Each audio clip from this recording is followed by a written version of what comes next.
Hi everyone, it's your boy Zach, and this is a kind of a weird one because, like I've said in other videos, I started doing sci-fi and superhero, and now I'm just kind of doing anything. I said this movie might be a little too serious of a subject matter to do a video on, but then I remembered that I just started doing anything. So anyway, this is a reaction to Blood Diamond, a movie that came out during one of my pop culture black holes. So I was in the military for most of 12 years, Marines, Army National Guard, Army, and then Army National Guard. So I was deployed a lot or in training or in boot camp. So there's a lot of things that just happened and then I didn't notice for years and years and years later. For instance, this movie came out when I was in Iraq the second time. And so I don't think it did that great. So I think by the time I got back, it was already out of theaters. It never looked like any kind of a big deal, and I usually remember when I watch movies, and I do not remember at all when I saw this movie. I could have been 2 years later, 5 years later, I don't know. But it's on Netflix right now, so I kept popping it into my my list and then dropping it out and back and forth. Because weird thing is, I had a good memory of it, but I just remembered one scene where the two guys were running through the streets and they were getting chased and shot at.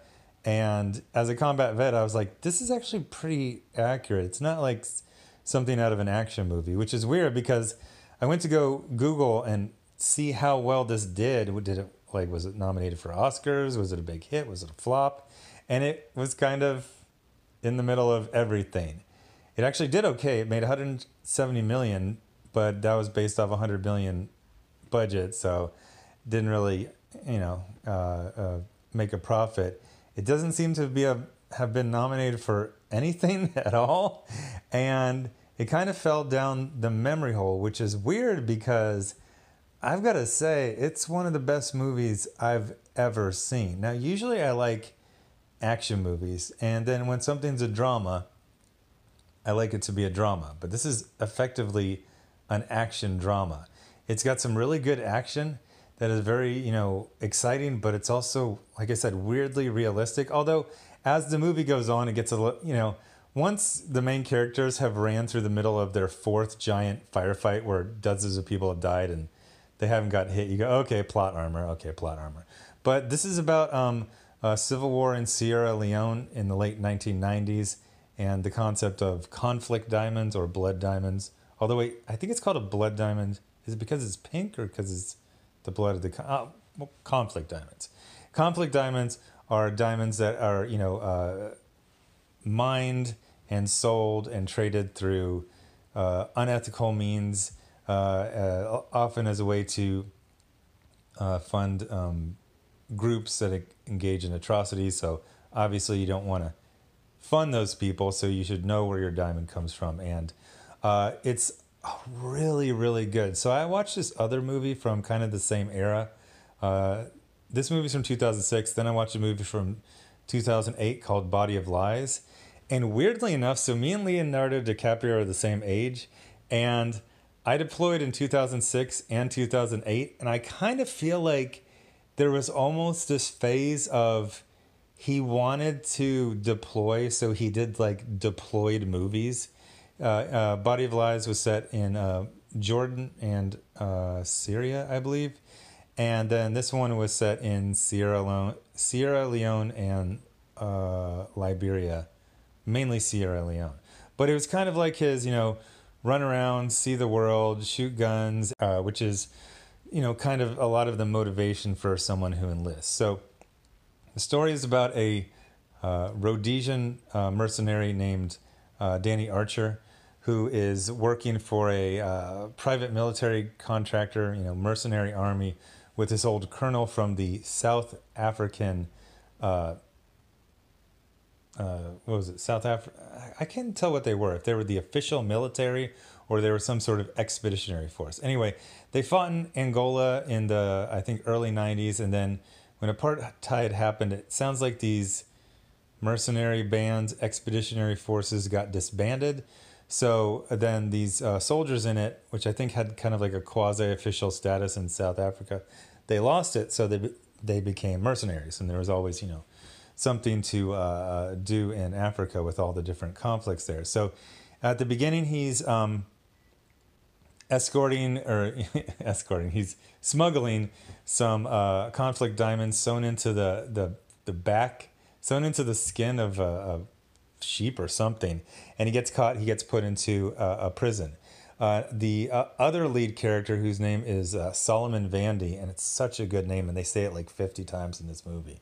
That's Djimon Hounsou, and this, I don't understand. First of all, Leonardo DiCaprio did a great in this movie, but Djimon Hounsou is like, it's such a good performance. I don't understand how he didn't get an Oscar. But anyway, he plays Solomon Vandy, who's a fisherman. His, the rebels come in, they shoot up the village, they chop people's hands off, but he's a big, strong guy, fisherman, so they send him to work in the mines. When he's in the mines, he finds a giant pink diamond. It's something like 44 carats. I Googled it. It's worth something like $40 million. So he goes to hide it, and then the commander sees him, goes to take it from him, but then I believe it's the Sierra Leone military attacks. The commander gets injured, loses an eye, and then Solomon Vandy gets arrested because they don't know who's RUF and who isn't, so they arrest him. And then later, the commander wakes up and he says, "I know you have that, giant pink diamond," and then Leonardo DiCaprio's character hears that, and that's where we're off to the races. So the thing about this is that's so good. First of all, this movie is like 2 hours and 20 minutes long, and it is lean. There isn't a spare scene, a spare line of dialogue, a wasted shot. I'm usually horrible at long movies. And I just kept, watching long stretch of this, and then I would have to get back to work or put, the laundry in the dryer. Oh, that reminds me, I got to go put the laundry in the dryer. So what happens is we end up in a situation where Vandy's family, the wife and the daughter and the baby are in a refugee camp, and they're not letting them out because they're basically saying that the rebels hide among the refugees, so everyone who's in there is staying in there until they become verified. But then his son was turned into a child soldier by the same guy who saw the pink diamond. So what happens is it ends up being this search to go find the diamond, and then with a lot of very, very complicated scenarios. There's Jennifer Connelly's character is kind of a adrenaline junkie, do-gooder journalist that they kind of have a little bit of a flirtation, kind of like 1/4 of a love story between her and Leonardo DiCaprio's character. I feel like if they really, really would have pumped up the love story, then it probably would have been Oscar nominated. It ends up being basically soldier stuff, and then really get into the history of colonial Africa, apartheid, all of the different conflicts, and it's just really well done. It's kind of hard to review things that are done really well because you just say every single thing is well done.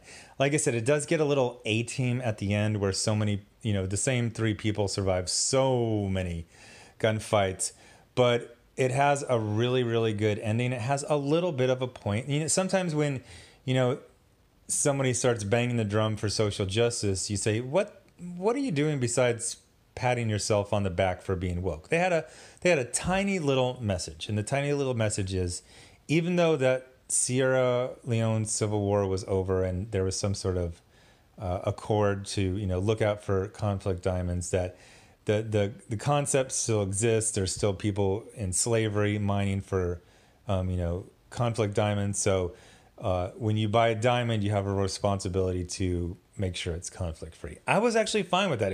It wasn't a lot of like emotional blackmail or shaming. It was just like, hey, you buy a diamond, just get the certification.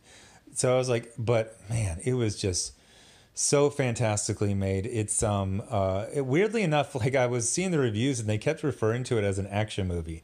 It sounds weird because that sounds like it's like inappropriate for such a tragic real life situation. But I mean, the action is very interesting. There's a lot of, delving into the military mindset and, how soldiers are different than real, real people, no, civilians, and that type of thing. But it's just good. I really recommend it to basically anyone. It's I was laughing to myself, and I was like, "Is this the origin of Thick Leo?" Because if you remember, Leo was in the 1990s. He was a teenager, then he was a young adult, super skinny, and then even up until like the Aviator, which is also fantastic, 2004, super skinny, pretty darn skinny in The Departed, and then 2006, and then Blood Diamond is also 2006, and he's been thick ever since. He went dad bod earlier than I did, and we're the same age. Yeah, he doesn't care. He doesn't care. He's doing great.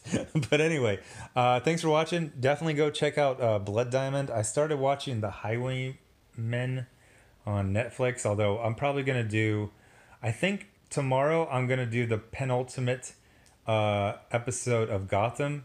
I heard they're doing something, they're doing a time jump for the last episode, so I want to see the penultimate episode, which will, I guess, be the last episode set in the current timeline before they do a 10-year jump. The weird thing is they do a 10-year jump, but then they use the same actor for Bruce Wayne. He's supposed to be 30. He obviously looks like a teenager still. But then the Catwoman, they got an adult to play the adult version of her, which is just kind of weird. My buddy said he saw a picture and like Penguin has a pot belly, but it's still like this really skinny actor. So it's like, oh, okay. I actually love Gotham. I kind of dipped out. They take these really long hiatuses, like not only for the summer, but then like over the holidays, the show will disappear for like 3 months, and then they didn't even have episodes last fall. So I kind of was like, I'll just catch up on it when it's all on Netflix, in like 2 months. But I'm going to see the last 2 episodes. So anyway, thanks for watching, and I'll have that Gotham episode up tomorrow.